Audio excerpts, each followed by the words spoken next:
We have another Portland reader for you and another local from Eugene, Bill Siverly and Sue Rosenau. Bill also has a fistful of books, 5 collections.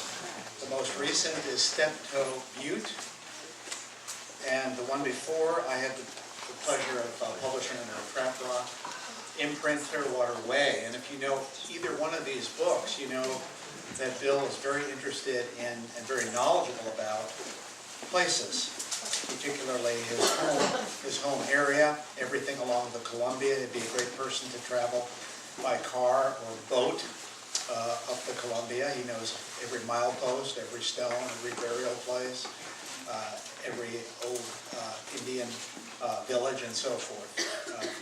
So the knowledge of place. Furthermore, in both of these books, he's pursuing and accomplishing very well a form that he derives from Native American narrative. And I'm sure he'll have a word to say about that. Is that true, or should I say it? You're going to say it. Okay, thank you. Since 2002, he's been editing with Michael McDowell Windfall, Journal of Poetry, Place. So what, twice a year? What do you have, 24 issues out now? More than that, maybe? 23, the next one's 24. Okay, I'm not rushing it, but that's a good record, and I hope you keep going. One of the things very valuable about this is the article at the end of each issue, and I think Bill and Michael would like to collect these someday. These are application essays, almost how-to. Let's look at graveyards, let's look at parking lots, let's look at peak oil. To what extent can we pull these themes and motifs into poetry that's vitally local? These are good essays that accompany a whole range of poems twice a year. And this is the book that I wanted to hold up as Bill's contribution to Oregon and Northwest poetry culture. Windfall is also a press, and it seems like a lot of people who do magazines, periodicals, I'm looking at you, Roger, Silverfish Review, that periodical deadline, either gets forgotten, and all of the mailing back and forth, all of the various contributors becomes quite a drag, and books take their place. Windfall hasn't reached that stage, but I'm not sure if Windfall Press, Windfall Magazine are somehow racing one another for some sort of finish line. Windfall Press has published Barbara Drake, also Penelope Scandler-Schott. Bill Siverly and C. Rosenau for our second half.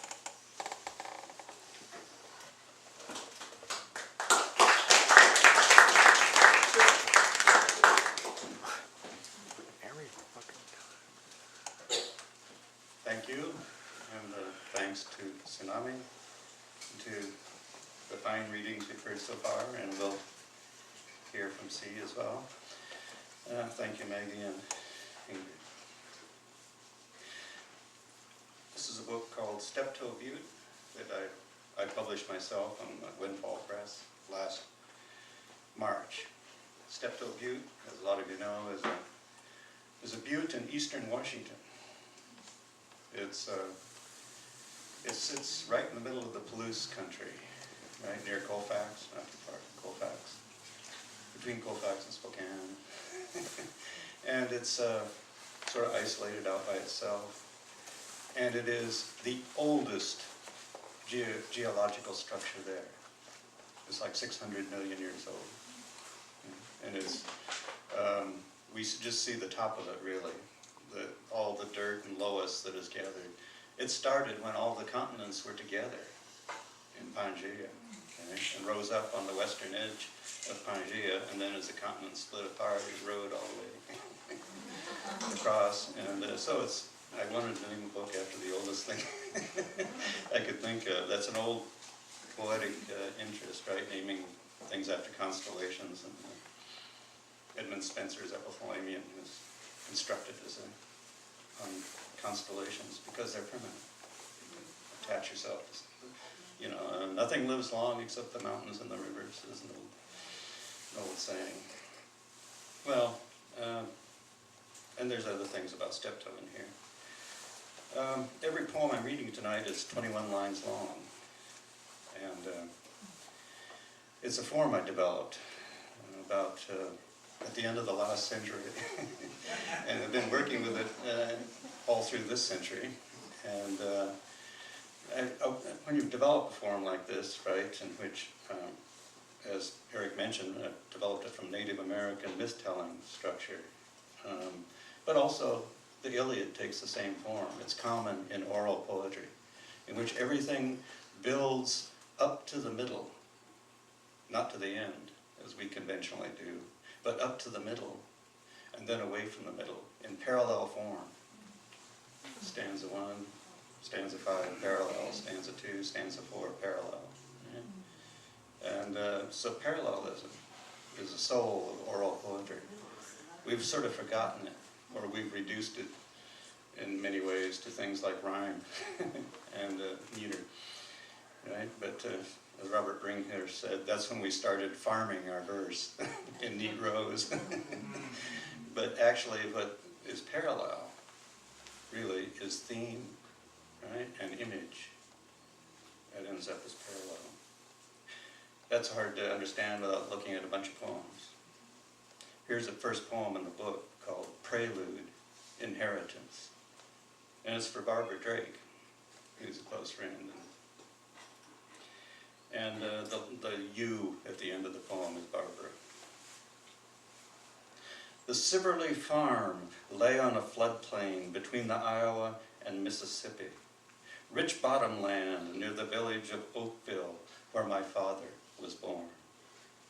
Uncle Dwight took over raising corn after his siblings had gone to other lives in Idaho, San Francisco, Wapello, and Muscatine. I remember Uncle Dwight teaching me to shuck corn and waking me at 5 a.m. for milking chores, showing the town kid how to grasp and tug the teats, the splat of milk hitting the bucket, my head leaning against the warm sides of cows whose stoic patience filled the barn. I remember hogs grunting at the trough and chickens and lots of cats. No horses anymore, instead a bumpy ride on a tractor. But most of all, I recall the sound an owl made in the towering oak, above the cicada buzzing, cricket chirping porch at dusk. Aunt Eileen said it was a screech owl as it trilled in the humid night. Dwight's son was killed in Vietnam. His daughter married and moved away. After Eileen died, Dwight retired to Wapello and put that rich bottom land near Oakville up for sale. Someone paid top dollar to grow more lucrative soy on land long known for corn. In Oregon, with my dead father's subdivided share of the sale, I started Windfall Press, home to poems that linger in us, like yours about lambs and roosters on your Lilac Hill farm near Yamhill, the one about the owl that died, the one about the owl you set free. The middle line of that poem, but most of all I recall the sound an owl made in the towering oak. Do you hear the owl come back at the end? 2 owls. It doesn't have to be a big middle line, it's just central to the feel and meaning of the poem. So I'm trying lots of different things that you can do in 21 lines. That seem like 21 lines? Not a heck of a lot bigger than a sonnet, but you can do a lot, especially if you let the line go long. You know a big hole in Montana? Yes. At the bottom of the Bitterroot Valley, close to a town called Wisdom, which Richard Hugo made a lot out of. But the the Big Hole was a battlefield in the Nez Perce Indian War of 1877. And the Nez Perce crossed over from Idaho, and they came down through Montana, and they were trading with people, and white people, and they were, getting supplies and so forth. And so they were kind of lulled into a sense of safety. And so they holed up in this well-watered meadow on the Big Hole River, at the bottom of the Bitterroot Valley. And, but meanwhile, the U.S. Army, they didn't have any argument with Montanans, so they thought once they were out of Idaho, they were cool. but in the middle of the night, the Army sneaked up on them and attacked at dawn. Soldiers shot the old man checking on horses. They charged the slumbering camp, gunning down women and children, boot heels stomping the newborn. Yellow Wolf said, some soldiers acted with crazy minds. The Namipu, Nez Perce, called this meadow place of ground squirrels, haven of willows and good grazing along the Big Hole River, beyond the conflict with Idaho. No quarrel here with Montana, the Namipu not knowing the whites were all of one mind. 130 years later, I walked the trail to a skeletal village of lodgepoles left behind. Medicine bundles and bits of faded cloth dangle from ropes, placed by descendants of those who survived, who yearly walk this trail under the August sun. Screams of the slaughtered echo through time. Mystic, Sand Creek, My Lai, Azizabad, unsuspecting villagers caught sleeping or eating or playing out their common ways, older than language or consciousness. When will we, Americans, crazy for all that we know, stop projecting our own shadow and fears upon indigenous people around the world? Yellow Wolf said, the air was heavy with sorrow.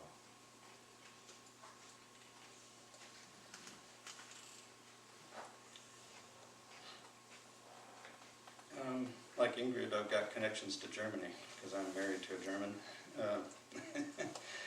And I've traveled there quite a bit. And so about 10 poems.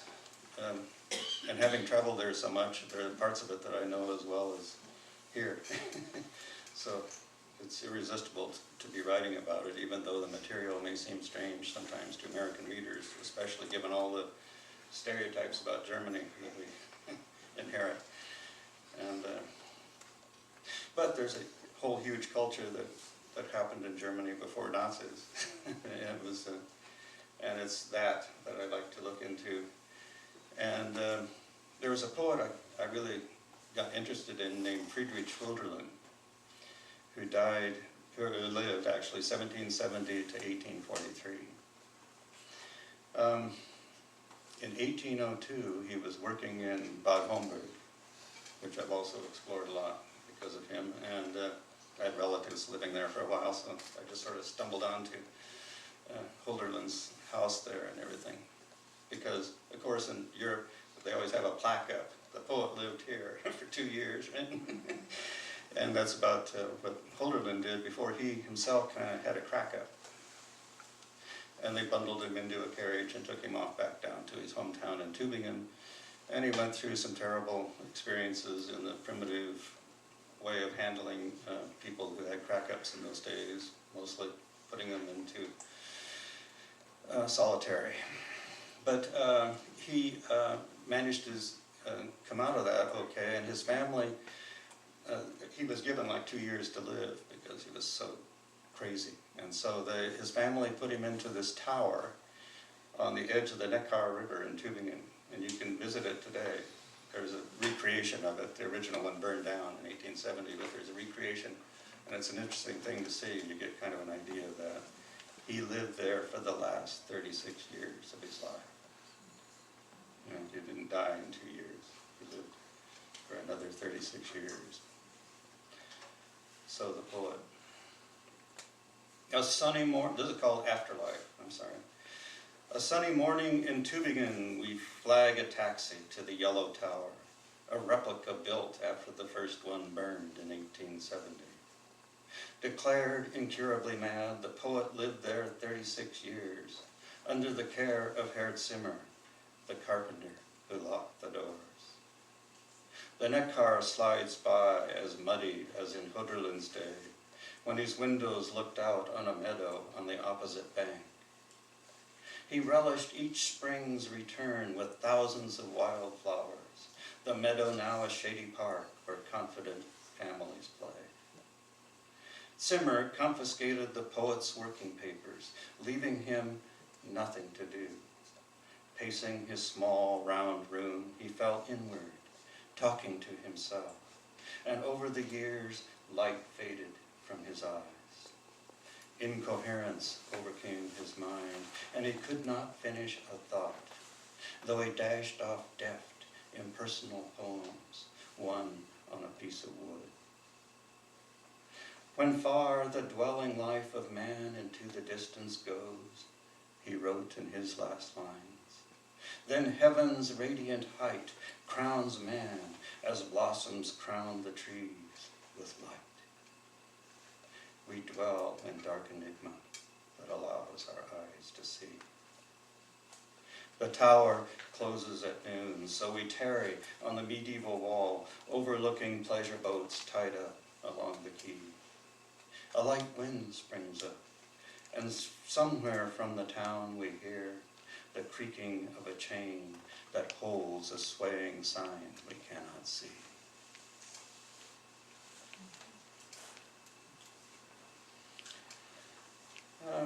There's also 6 work poems in this book, not to intrude on the ground held ably by Clem Stark. His work poems are supreme. I think he's the finest poet writing about work that we have. But inspired by him and Tim Applegate and other poets, and, I have 6 of them here. Mostly about jobs I did when I was young, because they were often outdoors or in situations that give you lots of detail. I did 25 years of teaching, and I have a few poems from teaching, but by and large it's one of the hardest things to write about, and I haven't found a way yet to do it. So this one is called, so I started with, what's the worst job you ever had? That's a good way to approach it. You know, and, so this is the poem about the worst job I ever had, which is called Green Chain. In the German ideology, Marx wrote that we produce ourselves through labor. My last summer working in the Lewiston mill, I was posted to the extra board so I could be called day or night for any available shift or particular job.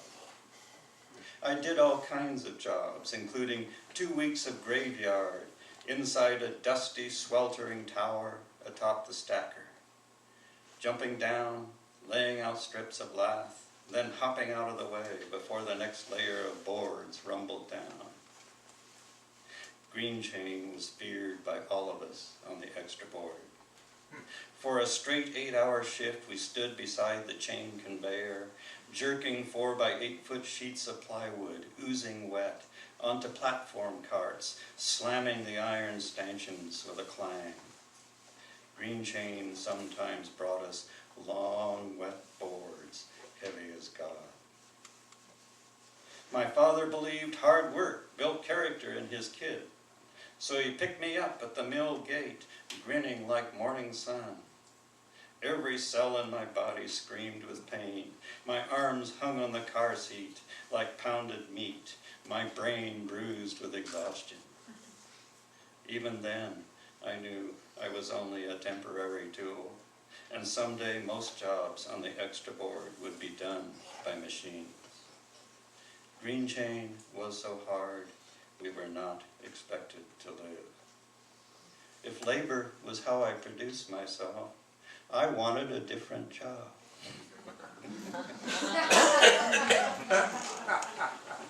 Indeed.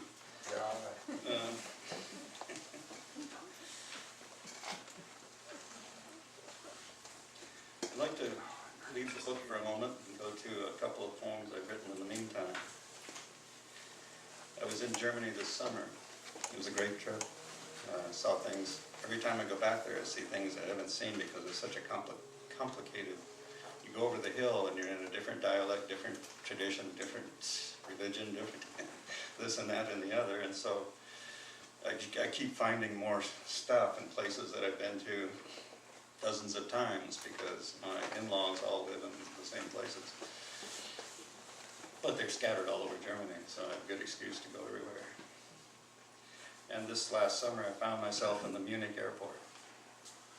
And I noticed that everybody in the Munich airport, except myself, was doing some kind of machine or another. Right? There was some kind of phone or a laptop or sitting at kiosks, right, which are provided by the airport, where you can hook up. And nobody was talking to anybody else. They were just all on machines. And read an essay by Martin Heidegger called "The Question Concerning Technology," and also he had an essay about Nietzsche. You know about Nietzsche? What was Nietzsche's most famous saying? God is dead. Right? And in 1882, he said that. He didn't say what we'd replace God with, but in Zarathustra, I think he has his madman saying, "You people, God is dead and we have killed him." And Heidegger says what we replaced him with was first science in the 19th century and then technology in our 20th and 21st centuries. So, and then Nietzsche also, in 1889, January of 1889, he'd been living in Turin, Italy, for 2 years. He wrote these last 3 books in like 2 years. He wrote 3 books, 3 or 4 books, just at a frantic pace. And in January of 1889, he was walking down the street in Turin, and he saw a horse in a carriage that had fallen in the street, and the carriage master was flogging the horse. And Nietzsche burst into tears and flung himself around the neck of the horse and stopped the flogging. But that from that moment onward, Nietzsche was insane and never wrote another word, lived 11 more years, died in 1900. Sort of another Hölderlin, in a way, right? Living in. So he, but at that moment is a famous story of him embracing the horse. Right? Okay, there's actually a film called The Turin Horse. Right? It was, I forget who made it, but it followed the life of the horse after this incident, which I thought was a fascinating idea. Technology is now our God. Nietzsche said, "We have unchained the earth from the sun." Soaring cathedrals are backdrops now for tourist photographers, shooting the body of God in his death throes over the altars, framing 20 centuries of prayer and sacred dust. In airports, stores, and offices, in restaurants, on streets, followers finger their phones like rosaries, their lips moving, oblivious to camera eyes surveying us and storing all that we see. We are free to follow any denomination. The body has left the soul behind, like Nietzsche's horse in Turin. Nietzsche wept, embraced the nag, and stopped its owner flogging it. We consume big cars because we love and serve technology. We buy more cars and we drive them on roads without end until we haul the nags away to crush and make new things. Technology decrees Earth's energy must be unlocked and stored, then transmitted on demand to bring order to the world. Technology's revelation says surveillance will prevail, like a new generation of phones to hear and store all that we say. Nietzsche wondered how we could live with ourselves after murdering God. Technology's revelation says, that's easy. We convert ourselves to things. Nothing need be sacred. Regret would only interfere with work and games. And horses run like afterthoughts toward the unchained sun.